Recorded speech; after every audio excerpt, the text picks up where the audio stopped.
Hey everyone, Joseph with Great for Green. Today we're going to talk about green landscapes versus drought tolerant. Green landscapes obviously are going to pull in more carbon because they have more leaves.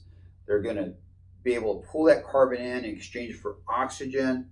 It's also going to cool the environment because that nice lush landscape is going to be transpiring all this extra water vapor and cooling you down naturally and creating a nice micro cool zone around your house.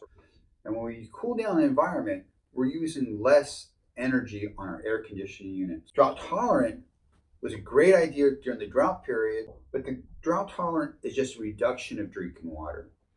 What we're advocating is to use green landscapes, but with gray water. This way you're using your gray water, reusing your shower water, your laundry water to keep a nice lush lawn, landscape, which is good for the environment. Thank you for listening. We'll talk to you again.